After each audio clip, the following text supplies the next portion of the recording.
Ladies and gentlemen, you know what's holding most people back? It's not the devil, it's not their past, and it's not the economy. It's that weak version of themselves that they keep protecting. The version that makes excuses, the one that says, I'll start tomorrow, the one that prays for success but refuses to move their feet. You can't become your strongest self until you have the courage to kill that weak version of who you used to be. See, every one of us was born with greatness inside, but greatness doesn't come out until pressure is applied. Weakness loves comfort, strength loves challenge. Weakness wants to stay safe, strength wants to grow.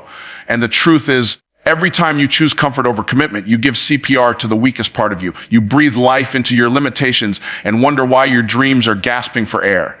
You know what's killing more dreams than failure? Comfort. Comfort is the silent killer of potential. It doesn't come with warning signs or alarms. It sneaks in quietly, whispering, you're fine where you are. It makes you believe you've done enough when deep down you know you haven't even scratched the surface of your greatness. Comfort is the enemy dressed as peace. It feels good now, but it costs you your destiny later. See, comfort doesn't challenge you. It protects your weakness. It keeps you safe, but safety has never created success. You don't grow when everything feels good. You grow when you're being stretched, when you're being tested, when you're being refined by pressure. If you want to be powerful, you have to understand this truth growth, and comfort cannot live in the same place. One will always kill the other. When you're comfortable, you stop reaching, you stop improving, you start living on autopilot, repeating the same habits, telling the same stories, and wondering why your life isn't changing. But the moment you step into discomfort, when you wake up earlier, when you work harder, when you discipline your emotions, that's when your transformation begins. Because comfort will give you pleasure, but discomfort gives you power. You can't chase greatness with a comfort mindset. Greatness doesn't visit the lazy. It doesn't knock on the door of the fearful. It only reveals itself to the people who dare to push beyond the pain of comfort. The problem is, most people don't hate comfort. They worship it. They love the feeling of ease more than the promise of progress. They pray for success, but refuse to leave the place where their success can't find them. Listen, success doesn't come to the person who wants it. It comes to the person who's willing to suffer for it. If you're not willing to sacrifice comfort, you're not serious about success. You can't stay soft and expect to live strong. Every great person you admire, every leader, every entrepreneur, every visionary, they all have one thing in common. They made peace with discomfort. They stopped running from pain and started using it as fuel. Here's the truth nobody wants to hear. Comfort and greatness have opposite goals. Comfort wants you to settle. Greatness wants you to rise. Comfort wants you to slow down. Greatness wants you to go further. Comfort says, take it easy, while greatness whispers, there's more in you. And every day you decide which voice you'll listen to. You might be sitting there right now feeling stuck, thinking life is unfair, but maybe it's not life that's unfair. Maybe it's your comfort zone that's too small. Maybe you've built a prison made of easy choices, and now you're wondering why freedom feels so far away. The truth is, your next level is waiting just outside your comfort zone, but you'll never reach it if you keep protecting your current one. Let me tell you something powerful. Comfort doesn't love you. It only wants to keep you from growing. It'll tell you you're tired, take a break, when what you really need is discipline. It'll say you've done enough when you've barely begun. It'll say, you're not ready when you've already been chosen. Comfort lies to keep you average, and average is the enemy of excellence. The people who win in life are not the smartest or the most talented. They're the ones who can endure the discomfort that breaks everyone else. They're the ones who wake up when they don't feel like it. They're the ones who keep showing up after rejection, after failure, after embarrassment. Because every time they push through discomfort, they kill another layer of weakness. You see, pressure doesn't destroy you. It reveals you. Diamonds don't form in comfort. They form under heat and pressure. Gold isn't purified in peace. It's refined in fire. The struggle you're avoiding might be the exact thing designed to unlock your greatness. You can't pray for strength and expect it to come through rest. Strength is forged in resistance. So when life gets hard, don't run from it. Don't cry about it. Lean into it. Say, this pressure is proof that I'm becoming someone greater. Because when you can stay disciplined in discomfort, you become unstoppable. You start operating on a different frequency. One where fear no longer controls you and failure no longer defines you. And here's the hook that'll change everything. If you can learn to be comfortable being uncomfortable, there will be nothing in life that can stop you. The person who fears discomfort will always be controlled by it, but the person who masters it will rule their destiny. So I'll leave you with this thought: comfort gives you today, but discomfort gives you tomorrow. Choose wisely, because every time you choose comfort, you choose weakness. But every time you choose challenge, you choose greatness. And once you taste what greatness feels like, you'll never crave comfort again. Absolutely. Here's a 700-word professional motivational expansion of key points. You can't build the new you while protecting the old you. written in the signature motivational and faith-filled tone of Myron Golden, powerful, emotional, and packed with hooks to keep your audience locked in. You can't build the new you while protecting the old you. That's the truth most people don't want to face. Everyone wants transformation, but nobody wants to let go of who they used to be. We say we want change, but we still protect our comfort, our habits, our fears, our excuses, the same things that built the person we say we no longer want to be. You can't step into a new identity while still being loyal to your old limitations. The bridge to your next level requires the death of your old self. The reason so many people stay stuck isn't because they lack potential. It's because they're too emotionally attached to their past. They keep revisiting old pain, old mistakes, old failures, and they wonder why their future feels so heavy. You can't move forward when you're dragging the corpse of your old self with you. Every time you defend your weakness, you delay your greatness. You can't build a palace on a foundation of excuses. You see, the old you is built for survival, but the new you is built for success. The old you played small, stayed quiet, waited for permission. The new you knows that no one is coming to save you, that you have to step up and claim what God already put inside of you. But that shift doesn't happen by accident. It happens when you make the decision to stop protecting the person you no longer want to be. Here's the hook. The old version of you will fight for its life every time you try to change. It'll whisper, "You've always been like this. You're not good enough. You'll fail again." It will use guilt, fear, and comfort to keep you stuck. Because transformation isn't a process of adding new things. It's a process of removing what no longer belongs. It's about subtracting the lies, the doubts, the excuses, the toxic habits, until only the real you remains. Every next level of your life will demand a new version of you, and that means the old one has to die. You can't take your old mindset into a new mission. You can't take your old habits into a higher dimension. The person who got you here can't take you there. If you keep trying to protect who you were, you'll never become who you're supposed to be. Sometimes the greatest act of faith is to bury your past self and walk away from the grave. You can't pray for a breakthrough and still cling to the behaviors that broke you. You can't ask for new blessings while you're still serving old habits. God doesn't upgrade people who refuse to let go of outdated versions of themselves. You've got to prove you're ready for more by letting go of what's been holding you back. The new you isn't waiting for motivation. The new you is waiting for a decision. Here's the uncomfortable truth. You cannot rewrite your future with the same pen that wrote your past. The handwriting has to change. Your mindset has to change. Your beliefs have to change. The weak version of you wants validation. The strong version of you wants victory. And to win, you must be willing to let the weak version die, not gradually, not someday, but now. Every time you choose discipline over distraction, you're building the new you. Every time you say no to old habits, you're killing the old you. Every time you face fear and move anyway, you're proving that transformation is possible. But the moment you start making excuses again, the old you rises up and takes control. That's why consistency is the weapon that keeps the old you buried. The old you will say, take a break when the new you knows it's time to grind. The old you will say, they won't understand when the new you knows understanding isn't required. Obedience is. The old you wants comfort. The new you wants calling. The old you wants to be liked. The new you wants to make impact. The question is, who are you feeding? Because the one you feed is the one that lives. Transformation is not a moment. It's a battle. It's a war between your history and your destiny. Every time you step forward, your past will try to pull you back. But the key is this: you can't keep answering the door when your old self knocks. You've got to let that version of you starve. Stop feeding it with excuses. Stop defending it with, that's just how I am. That's how you were, not who you are becoming. Here's the most powerful hook. You can't create the future you dream of while still being loyal to the version of you that fears it. If you want to rise higher, you've got to outgrow your own history. You can't step into greatness wearing the garments of your old identity. It's time to strip off the fear, the doubt, the small thinking, and clothe yourself in power, faith, and vision. The moment you stop protecting the old you, the new you starts building itself. The old version was built in comfort. The new one is built in calling. The old version was built from excuses. The new one is built from execution. You don't have to wait for permission. You don't have to explain your evolution. You just have to decide that from this moment on, the old you no longer has authority. Because the truth is simple. You can't build the new you while protecting the old you. One of them has to die for the other to live. So make the choice. Let the old you go. Bury the weakness. Silence the fear. Walk away from who you were and step boldly into who you were meant to be. Absolutely, here's a 700-word professional motivational expansion of Key Point 3, Discipline Destroys Weakness, written in Myron Golden's powerful, faith-driven, and high-energy motivational style, crafted for deep engagement and emotional impact with strong hooks woven throughout to captivate your audience. Discipline destroys weakness. Every single time you can talk about motivation all you want, but motivation without discipline is just noise. Motivation makes you feel good. Discipline makes you unstoppable. Motivation is the spark. Discipline is the fire that keeps burning when everyone else quits. The weak version of you lives in emotion, but the strong version of you lives in execution. And until you stop being driven by how you feel, you'll never be driven by what you're called to do. Discipline is the bridge between intention and transformation. Everyone wants success, but not everyone wants to do what success demands. Motivation might get you started, but it's discipline that keeps you moving when the excitement is gone. Because here's the truth. You can't conquer anything around you until you first conquer what's within you.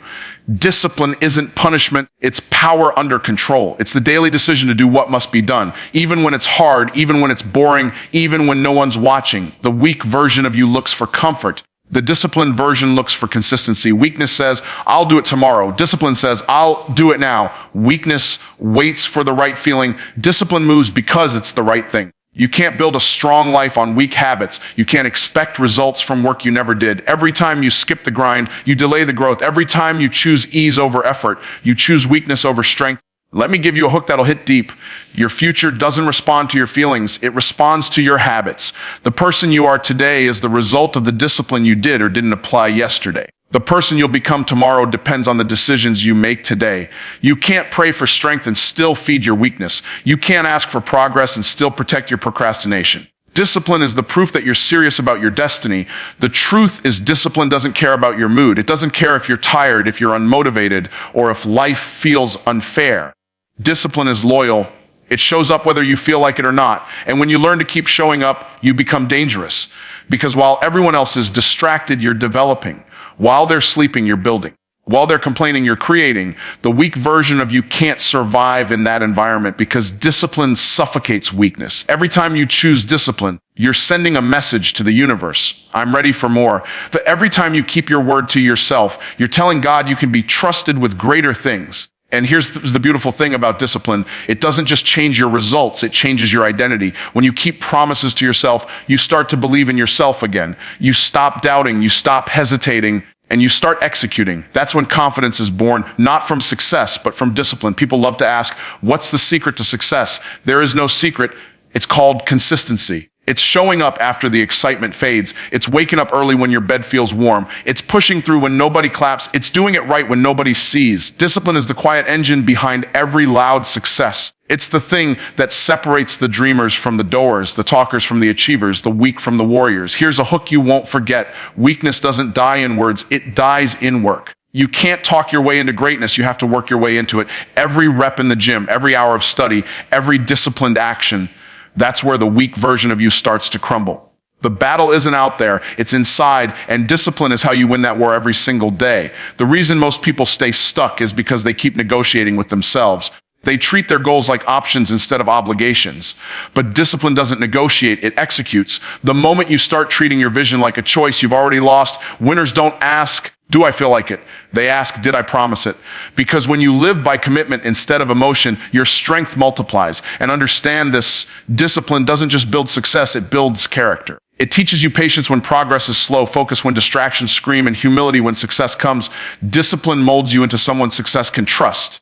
Because success is not something you chase, it's something you attract by the person you become.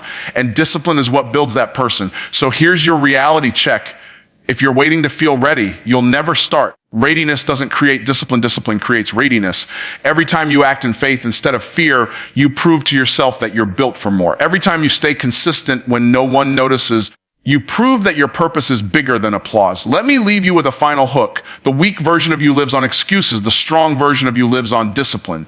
Discipline doesn't ask for permission. It demands progress. It's not glamorous. It's not exciting, but it's the difference between potential and power. The weak version of you will whisper, take a break. The disciplined version will whisper back. This is where we separate, because at the end of the day, discipline doesn't just destroy weakness. It replaces it with power, purpose, and peace. And once you learn to master yourself, you'll never again be mastered by anything else. Absolutely, here's a 700-word motivational expansion of key point 4A. Faith is stronger than fear, written in the bold, faith-driven, and emotionally charged speaking style of Myron Golden, filled with power, passion, and strong hooks to keep every listener engaged from the first word to the last. Faith is stronger than fear. That's not just a quote, that's a law. Every time faith speaks, Fear has to shut up. Fear and faith cannot live in the same heart at the same time. One will always silence the other. You either live from faith or you live from fear, but you can't live from both. The reason most people never step into their true potential isn't because they lack talent or opportunity. It's because fear has convinced them that failure is fatal. Fear keeps people stuck where faith was meant to move them. Fear says, what if it doesn't work? Faith says, what if it does? Fear says, you're not ready. Faith says, God already prepared the way. Fear says, you don't have enough. Faith says, I already have everything I need to start. The difference between the person who wins and the one who wonders is not skill, it's belief. Fear builds walls, faith builds wings. Fear locks doors, faith breaks chains. The weak version of you listens to fear, but the strong version of you listens to faith, even when the facts don't make sense. Here's the hook. You don't need to see the whole staircase to start climbing. You just need enough faith to take the first step. Because faith is not about knowing, it's about trusting. It's about moving forward, even when you can't see the outcome. Fear needs proof before it moves. Faith moves and then creates the proof. That's why faith will always be stronger than fear reacts to circumstances, but faith creates new circumstances. Most people wait for confidence to begin, but confidence doesn't come first. Faith does. Faith is the seed, confidence is the fruit. You don't feel ready, but you move anyway. You don't know how, but you believe somehow. Because faith isn't about feelings. It's about focus. It's about focusing on the promise instead of the problem, the mission instead of the mountain. When you walk by faith, you're not denying the challenge. You're denying the challenge, the power to define you. You can't feed fear and expect faith to grow. You can't keep speaking doubt and expect miracles to move. Fear gets louder when faith gets lazy. That's why you have to guard your thoughts, protect your words, and stay rooted in what you believe, because every battle starts in the mind before it ever shows up in your life. The devil doesn't need to destroy you if he can distract you with fear. But when you start believing again, when you start speaking life again, when you start walking by faith again, fear loses its grip. Here's a truth that'll change how you see your life. Fear is loud before a breakthrough. The closer you get to your next level, the louder fear screams. It's not a sign you're failing. It's proof you're getting close. Fear is resistance trying to keep you from your reward. The enemy doesn't fight you where you are. He fights you where you're going. So if you're facing fear right now, that's not a reason to quit. That's confirmation you're on the right path. Faith doesn't wait for perfect timing. Faith creates perfect timing. While fear calculates, faith activates. While fear hesitates, faith elevates. The weak version of you keeps asking for a sign. The strong version of you becomes the sign. Faith doesn't ask for comfort. It asks for courage. Courage doesn't mean you're not afraid. It means you move anyway. You don't need to eliminate fear. You just need to give your faith the louder voice. When fear says, you've never done this before, faith says, that's exactly why it's time. When fear says, you'll fail again, faith says, even if I fall, I'll rise stronger. When fear says, no one believes in you, faith says, I don't need approval to be anointed. Because faith is not logical, it's spiritual. It doesn't operate by sight, it operates by purpose. That's why some people won't understand your decisions. Your faith is operating at a level their fear can't comprehend. Here's a powerful hook. Fear focuses on what's missing. Faith focuses on what's possible. Fear counts your weaknesses. Faith multiplies your strengths. Fear reminds you of your past. Faith reveals your future. You can't walk by sight and expect to live by vision. Faith requires you to see beyond what's visible, to see potential in pain, opportunity in obstacles, and destiny in discomfort. The truth is, every great transformation begins with a moment of faith, one decision to trust when it doesn't make sense, one step forward when everything in you wants to step back, one act of obedience that changes your entire story. Fear will always try to negotiate your purpose, but faith doesn't negotiate, faith decides. Faith says, if God brought me to it, he'll bring me through it. A fear is natural, but faith is supernatural. And when you activate your faith, you start living on a frequency fear can't operate on. Fear can't survive in a mind filled with gratitude. It can't live in a heart filled with purpose. It can't grow in an environment filled with action. Every time you move forward despite fear, you prove that faith is stronger. And here's the truth that'll set you free. Faith doesn't remove fear, it replaces it. It takes the same energy fear uses to imagine failure and uses it to imagine victory. Faith is not pretending fear doesn't exist. It's choosing not to let it make your decisions. Because when faith becomes your focus, fear becomes irrelevant. The weak version of you lets fear drive. The strong version of you makes fear ride in the back seat while faith takes the wheel. Faith is not waiting for the storm to pass. It's learning to dance in the rain. It's looking at the mountain and saying, move even when your voice shakes. It's believing that God didn't bring you this far to leave you now. And when you start living like that, fear doesn't disappear. It just loses all control. Every single day you wake up standing at a crossroads. One path leads to weakness and the other to greatness. Every decision you make, every thought you think, every action you take is either building your power or draining it. There is no neutral ground. The question is not whether you have what it takes. The question is whether you'll choose to use it. Greatness is not a gift handed out at birth. It's a decision repeated daily. Weakness whispers excuses, but greatness demands execution. The battle isn't out there, it's in here, between who you are and who you're capable of becoming. Here's the truth. Greatness is built in the small moments when no one's watching. It's born in the discipline to do what's right even when it's hard. Weakness waits for motivation.